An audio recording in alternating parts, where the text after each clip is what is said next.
நிறைய பேர் என்கிட்ட கமெண்ட்ல கேட்கறது ஏடிஎஸ்க்கும் ஏஎம்எஃப்க்கும் என்ன டிஃபரன்ஸ் சொல்லி கேட்டாங்க. ஏடிஎஸ்ங்கிறது பார்த்தீங்கன்னா அது ஒரு ஜஸ்ட் ஒரு டிவைஸ், ஒரு சுவிட்ச்.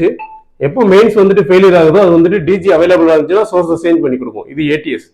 ஏஎம்எஃப்ங்கிறது ஒரு கான்செப்ட், ஏஎம்எஃப்னு ஒரு டிவைஸ் கிடையாது. ஸோ ஏஎம்எஃப்ங்கிறது ஆட்டோ மெயின்ஸ் ஃபெயிலியர். அது வந்துட்டு ஒரு கான்செப்ட். எப்படி அப்படின்னா அது வந்துட்டு இப்போ உங்களுக்கு மெயின்ஸ் ஃபெயிலியர் ஆச்சு அப்படின்னா இமீடியட்டா பார்த்தீங்கன்னா ஜென்செட்டுக்கு வந்துட்டு ஸ்டார்ட் சிக்னல் கொடுக்கும். அப்புறம் ஜென்செட்டோட சப்ளை வந்ததுக்கு அப்புறம் சோர்ஸை சேஞ்ச் பண்ணி கொடுக்கும் ஏஎம்எஃப் பேனல். பட் ஏஎம்எஃப் பேனல்ல பார்த்தீங்கன்னா உங்களுக்கு ஜென்செட்டை சார்ஜ் பண்றதுக்கு பேட்டரி சார்ஜர் இருக்கும், ஜென்செட்டோட கண்ட்ரோலர் இருக்கும் ஏஎம்எஃப்ல. ஸோ நிறைய ப்ரொடக்ஷன் இருக்கும். ஸோ அட்வான்ஸ்டு சிஸ்டம் தான் ஏஎம்எஃப் பேனல். அப்புறம் பார்த்தீங்கன்னா எங்கெங்கெல்லாம் பார்த்தீங்கன்னா டிஜி ஜென்ரேட்டர் வந்துட்டு ஆட்டோமேட்டிக்காக ஸ்டார்ட் ஆஃப் ஆகுதோ அங்கே ஏஎம்எஃப் பேனல் யூஸ் பண்ணுவாங்க.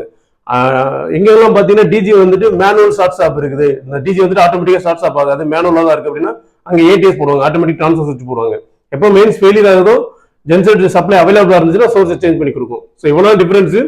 ஸோ ஏடிஎஸ்க்கும் ஏஎம்எஃப்க்கும் உங்களுக்கு இன்னும் டீட்டெயிலாக ஒரு டயராமோட வேணும், இல்லை ஒரு ப்ரீஃப் எக்ஸ்பிளனேஷன் வேணும் அப்படின்னா கமெண்ட் பண்ணுங்க. கண்டிப்பாக நம்ம ஏடிஎஸும் ஏஎம்எஃப்பும் செப்பரேட்டாக பார்க்கலாம்.